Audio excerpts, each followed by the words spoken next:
are you texting your ex-boyfriend these things? He don't treat me right. Like, your body is naked, wishing you were in the bed. Which bed? Your husband's bed? Yeah. Just close friends that went wild. She used to come by where I used to work at probably 30, 40 times a day, just walking in front of the door to get my attention.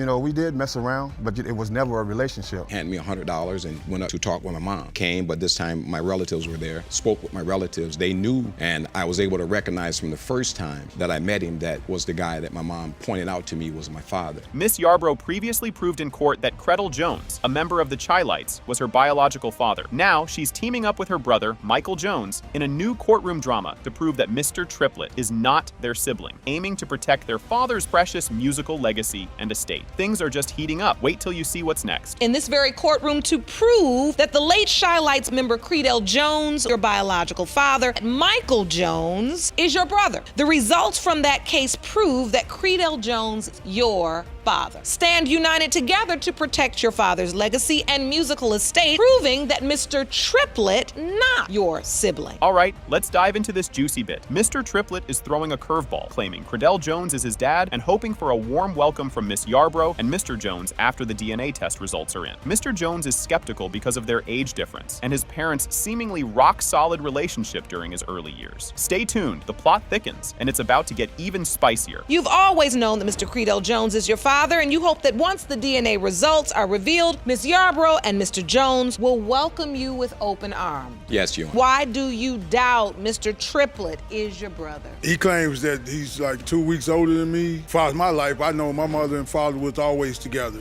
Hold on to your seats, folks. Mr. Jones is standing his ground, sharing that his father signed his and his brother's birth certificates, firmly disputing Mr. Triplett's sibling claim, who lacks similar proof on his own birth document. As the tension builds in the courtroom, prepare for the atmosphere to get even more electrifying. My father was there, my mother was there. My dad signed his name on my birth certificate. So you're saying growing up, you were the oldest child? Yes, 50 years. You say your father signed your birth certificate, both of which list Creddle A. Jones as father. Now, this is getting interesting. Mr. Triplett shares some sparse yet poignant memories of Creddle Jones, who seemed more like a mysterious figure than a dad, complicating his claims even further. As he lays out his sporadic interactions, we're about to see how these puzzle pieces fit into the larger family drama. You won't want to miss what comes next. I've only met him twice. The first memory of meeting him, I was kind of pat me on the head, handed me $100 and went up to talk with my mom. Came, but this time my relatives were there. Spoke with my relatives. They knew, and I was able to recognize from the first time that I met him that was the guy that my mom pointed out to me was my father. Here's a twist you didn't see coming. Miss Yarbrough recounts her own courtroom saga of proving her paternity and voices doubts about Mr. Triplett's motives, hinting at a potential cash grab due to the estate's value. But hold your horses. There's more to this story. Watch how it unfolds. Did you ever hear that in addition to yourself, there were other children? I mean, the only ones that I've heard of were Kubi when I got here, but I've never heard of him. I don't know where he come from. Now here we are again, you know, somebody claiming that they're rightful heir, whatever. And I mean, if you are, that's fine. And now for a bit of expert wisdom. Mr. Fred Buggs chimes in with his take on Creddle Jones's lucrative music legacy, hinting at the potential for numerous unrecognized claims stemming from the free-spirited 70s lifestyle of musicians. As we digest this expert insight, the stakes are about to go through the roof. We are here on another paternity matter connected to Creddle Jones of the Chi-Lites. Can you shed light on that for us? Sure can. You had a couple of great stand-up singing groups during the 70s. Chi-Lites out of Chicago. Bunch of #1 songs that has been done throughout the years. Publishing has got to be well into the millions. Feel the tension as secrets start to unravel. Mr. Jones opens up about his quest to connect with his father's legacy, shedding light on the emotional roller coaster that comes with uncovering familial truths from Creddle Jones's past relationships. The anticipation is mounting, and the big reveal is just around the corner. I haven't seen my dad since I was 3 years old, 1972.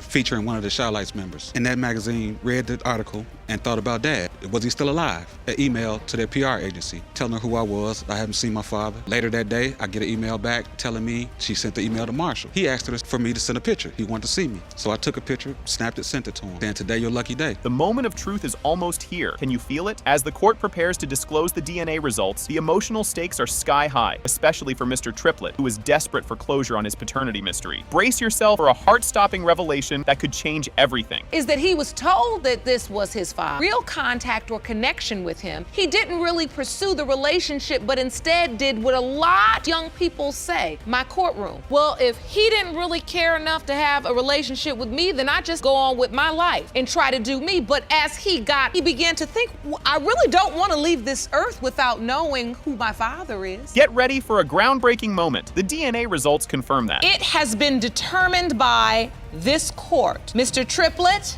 Ms. Yarbrough, Mr. Irving Jones, Mr. Michael Jones, you are related. Oh.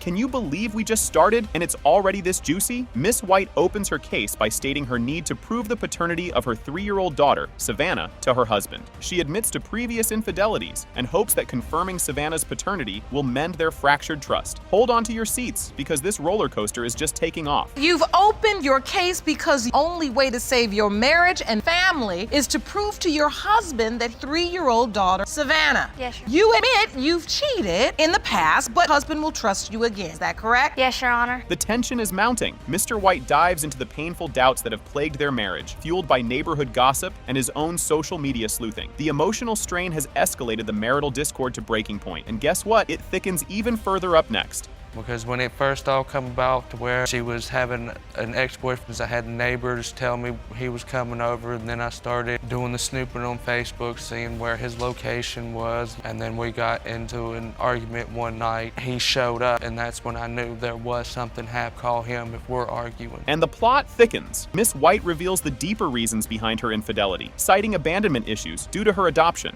Desperate for more affection and public acknowledgement from her husband, she lays her emotional cards on the table. The emotional ante is upped even more in the following testimony. But I have like abandonment issues.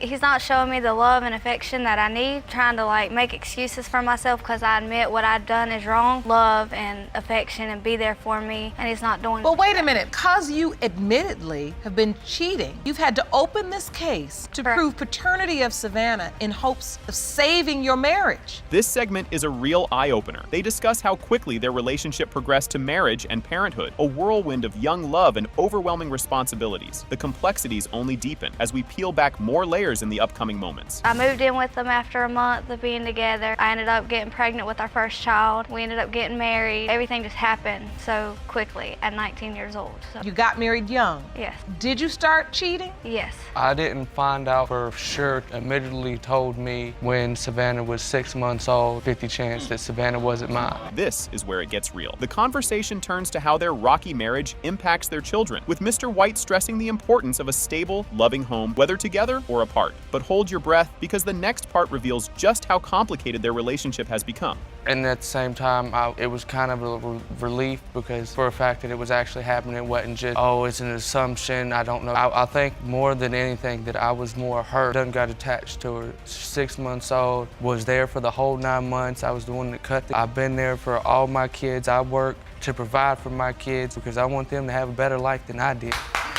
You won't believe what's coming up next. Miss White's ongoing infidelity is starkly highlighted through damning text messages to an ex-boyfriend, further exposing the depth of her betrayal. The emotional fallout is about to explode. Watch how it unravels. Why are you texting your ex-boyfriend these things? He don't treat me right. Like, Your body is naked, wishing you were in the bed. Which bed? Your husband's bed? Yeah. You submitted another text message? Oh, this is another guy. This is not the ex-boyfriend's name. Laying here horny, and you say, Miss White, I know, me too. And then you forgot the other O on two. Just when you thought it couldn't escalate further, the court reviews additional evidence of Miss White's infidelity, including more revealing text messages that underline the severe discord and her disregard for the marriage. The repercussions of these discoveries lead to an explosive revelation just around the corner. Why are you entertaining all these men on text? because he doesn't show me anything. Always with the He's pivoting. not there for Always me. pivoting, you're trying to put it off on me. How you expect me to treat you the way you want to be treated when you're sitting here sexting other people and doing all for my money to take care of the kids? Because every time that I threaten to kick you on the marriage, we're not saying that you want to go see every time Dick and Grab some tissues for this one. Mr. White painfully recounts how he confronted Miss White about her infidelity, leading to a heart-wrenching discussion about the doubts surrounding their child's paternity. The emotional impact of his testimony paves the way for a jaw-dropping conclusion. what you would call, she aspirates. When she drinks, she has to have it thickened, or half of it will go into her lungs. Been there through that. dad, been there through everything, difficulties than my other children. I just love her. I don't know what I would do. I tried to leave this relationship, but she won't let me leave. I've stood in front of the car to where I couldn't leave her. She says, I'm gonna call the cops and tell them you hit me. Are you ready for this finale? In an emotionally charged climax, the paternity results are disclosed. It has been determined by this court. Mr. White, you are her father.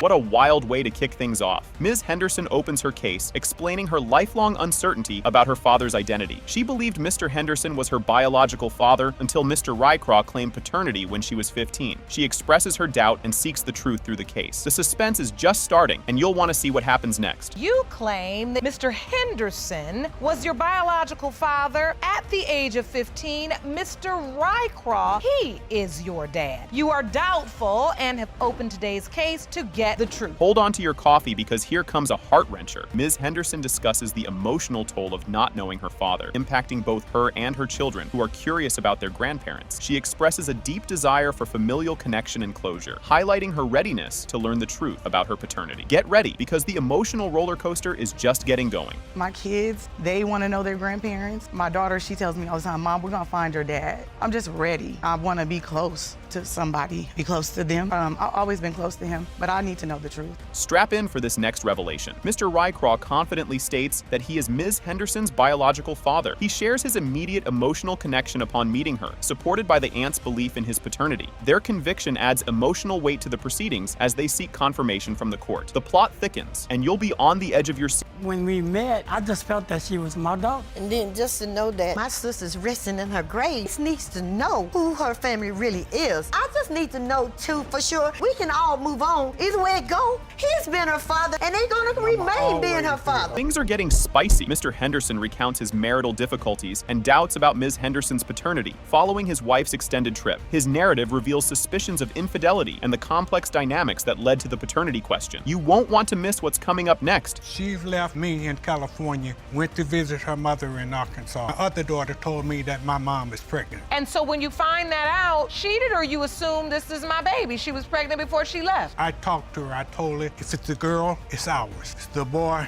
you gotta go. So you had an inkling, a suspicion. That it wasn't mine.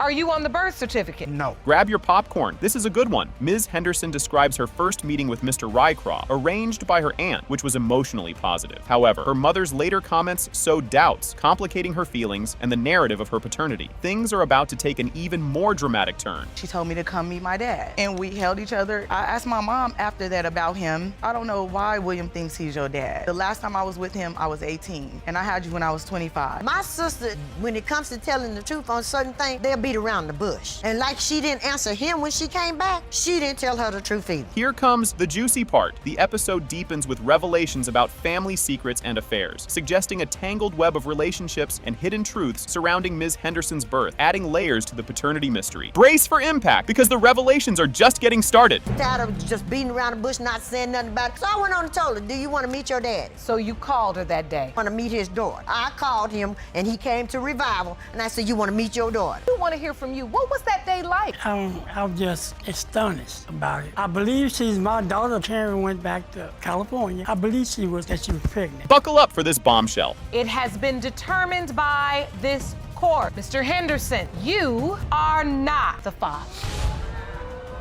Mr. Williams steps up with full confidence, asserting his unwavering belief that Quenisha Mayberry is his biological daughter, challenging the defendant's opposite claim. He's all in, hoping today's DNA results will slap a big confirmation on what he's been holding on to for 35 years. You won't believe what's coming up next. Mr. Williams, from the moment Quenisha Mayberry, you believe that she is your biological daughter, even though the defendant claimed you hope today's results prove what you have known for 35 years. Is that correct? Yes, Your Honor. In a dramatic twist, Mr. Williams recounts that life-changing moment when he first laid eyes on Quenisha, instantly feeling a father-daughter bond based on their similar looks, just a week after her birth. The court's about to heat up even more, so don't go anywhere. It was the first time I saw her. You know, she looked like me, and I just knew she was my daughter. Dad her and you said, "This is my daughter"? It felt like she looked. Well, she's fair-skinned. I was fair-skinned. Her mom is dark, and the other guy, he's darker. That's not a lot of criteria. But I just felt, I and felt most it in my heart. babies are very pale when they're born. Well, so you really did. You had that feeling like, this is my daughter. Yes. Just when you think you've heard it all, Miss Wynn challenges the paternity claim based on mere skin color resemblance, calling it weak sauce and reaffirming her knowledge of the actual dad. This courtroom drama is about to escalate. Watch out for what happens next. He's not her father, Your Honor. Color don't mean nothing, because he light skinned and the other guy is dark skinned. That don't prove that he's her father. It sure doesn't. I know who's her father. It's not Stanley. You'll get a kick out of this. Mr. Williams dives into a backstory of their once close-knit friendship turned brief romantic fling, which Miss Wynn shockingly claims to have no recollection of. The surprises are just getting started. Wait till you see the reaction from the crowd. Just close friends at one while. She used to come by where I used to work at probably 30, 40 times a day, just walking in front of the door to get my attention. You know, we did mess around, but it was never a relationship. So how long did this sexual relationship last? 4 or 5 months, something like that. How do you remember your relationship with Mr. Williams? Can you take me back? I don't remember. Get ready for a jaw-dropper as Miss Wynn emphatically states she does not remember any romantic escapades with Mr. Williams, despite admitting she used to stroll by his store just to catch his eye. The story takes a wild turn soon, so keep your eyes peeled. No, Your Honor, I do not remember.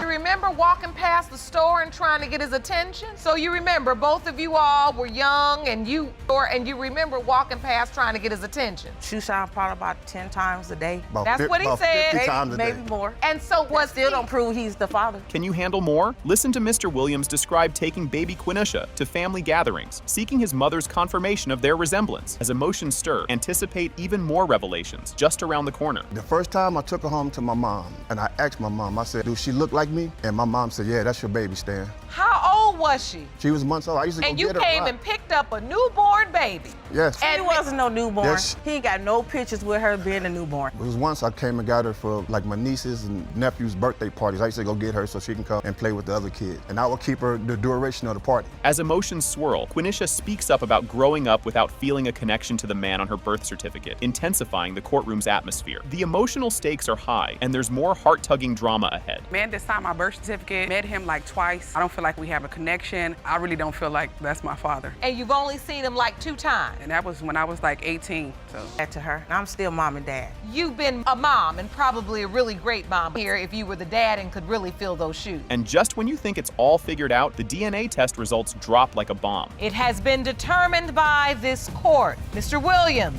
you are not the father.